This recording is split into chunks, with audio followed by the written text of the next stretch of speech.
கேட்க போற கதையுடைய தலைப்பு எலியா புலியா. இந்த புறநானூற்று பாடல் நல்லுருத்திரன் அப்படின்ற சோழ அரசனால இயற்றப்பட்டது. சோழ அரசன் நம்ம கிட்ட, அதாவது ஆடியன்ஸ் கிட்ட கேக்குறாரு, உங்களுக்கு புலி மாதிரி ஒரு ஃப்ரெண்ட் வேணுமா இல்ல எலி மாதிரி ஒரு ஃப்ரெண்ட் வேணுமான்னு. அது என்ன புலி மாதிரி எலி மாதிரி ஃப்ரெண்ட்ஸ் அப்படின்னு ஒரு கேள்வி நமக்கு வரும். நமக்கு இந்த விளக்கத்தை கொடுக்கறதுக்காகவே சோழ அரசன் நம்மள ஒரு காட்டுக்கு கூட்டிட்டு போறாரு. காட்டுக்கு எதுக்கு போகணும் அப்படின்னு நமக்கு ஒரு கேள்வி எழலாம். ஆமா, காட்டுக்கு தான் போகணும். ஏன்னா காட்டுல தான் மனிதனுடைய ஆதி நாகரிகமே ஆரம்பிச்சது. காட்டுடைய வாழ்க்கையில தான் நிறைய உண்மைகள் புதைஞ்சிருக்கு. அங்க போய் தான் இந்த மாதிரி புதிர்களுக்கான விடைய நம்மளால கண்டுபிடிக்க முடியும் அப்படின்னு சொல்லி அந்த சோழ மன்னன் நம்மள காட்டுக்கு கூட்டிட்டு போறாரு. போற வழியில ஒரு பெரிய நெல் வயல் இருந்தது. அந்த நெல் வயல் முழுசுமே முதிர்ந்த தலை சாய்ந்த நெற்கதிர்கள் இருந்துச்சு. அந்த நெல் வயலுக்குள்ள ஏதோ புகுந்து ஓடுது. அதை நம்மள கவனிச்சு பார்க்க சொல்றாரு அரசன். நல்லா உத்து பார்த்தாதான் தெரியுது அது ஒரு எலி அப்படின்னு. அந்த எலி என்ன பண்ணுது தெரியுமா? அந்த வயல்ல இருக்கிற நெற்கதிர்களை தன்னுடைய பல்லால அறுத்து அதை ஒவ்வொன்னா கொண்டு போய் அந்த வரப்பு ஓரத்துல இருக்கிற தன்னுடைய பொந்துக்குள்ள வைக்குது. இப்படி தானும் சாப்பிடாம மத்தவங்களுக்கும் கொடுக்காம திருட்டு வேலை செஞ்சு நெற்கதிர்களை தன்னுடைய பொந்துக்குள்ள போய் பதுக்கி வச்சுக்குது. இப்படிப்பட்ட எலியால நல்ல அழகான நெற்கதிர்கள் எல்லாம் பாழா போச்சு. பயனே இல்லாத வாழ்க்கை தான் எலியுடைய வாழ்க்கை. திருட்டுத்தனம் கூடிய அர்த்தமே இல்லாத ஒரு அற்பமான வாழ்வு. மனுஷங்கள்லயும் இப்படி நிறைய பேர் இருக்காங்க. மத்தவங்களையும் ஏமாத்தி தன்னையும் ஏமாத்திக்கிற மனுஷங்க நிறைய பேர் இருக்காங்க. இப்படிப்பட்ட எலிகளா நமக்கு நண்பர்களா வரணும் கூடாதுல்ல. வாழ்க்கைன்னா மனசுன்னு ஒண்ணு வேணும். அந்த மனசுல மானம் அப்படின்ற ஒண்ணு இருக்கணும். மனமும் மானமும் இல்லாம அப்படி என்ன வாழ்க்கை வேண்டியிருக்கு? மானமே இல்லாம திருட்டு வேலை செஞ்சுட்டு வாழற எலியுடைய வாழ்க்கை நமக்கு வேண்டாம். எலியுடைய நட்பும் நமக்கு வேண்டாம். எலியுடைய கதையை தெரிஞ்சுக்கிட்டோம். இப்போ புலியுடைய கதையை தெரிஞ்சுக்கணும்ல. புலிய வயல்ல பார்க்க முடியாது. அதனால இன்னும் கொஞ்ச தூரம் அடர்ந்த காட்டுக்குள்ள போகணும். அங்க ஒரு அடர்ந்த புதர் தெரியுது. அந்த புதருக்கு எதிரில் இருக்கிற மரத்து மேல ஏறி உட்கார்ந்து நம்ம என்ன நடக்குதுன்னு பார்ப்போம். அந்த புதருக்கு பக்கத்துல ஏதோ ஒண்ணு சின்ன பாறை மாதிரி தெரியுது. அது என்ன?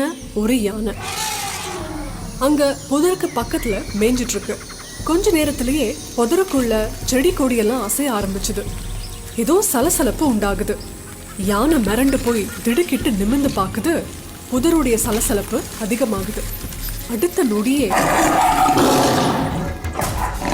காடே அதிர்ந்து போற மாதிரி ஒரு கர்ஜனையோட புதருக்குள்ள இருந்து புலி பாஞ்சு வந்து யானைய தாக்குது.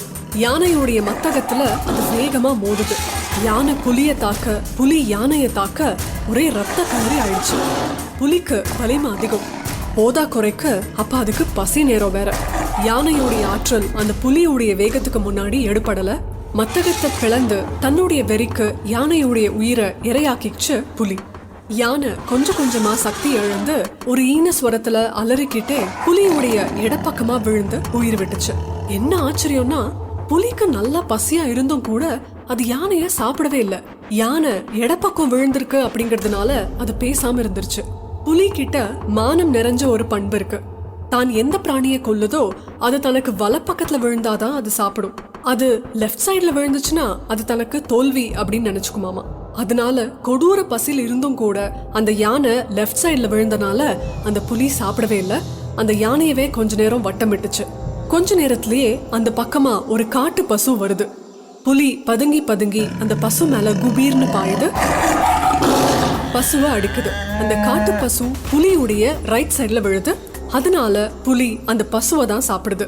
இந்த புலி தனக்குன்னு ஒரு பண்பை வச்சிருக்கு. எவ்வளவோ பசியில் இருந்தப்ப கூட, பசி வெறியில இருந்தப்ப கூட அந்த புலி அந்த வேல்யூவை விட்டு கொடுக்கல.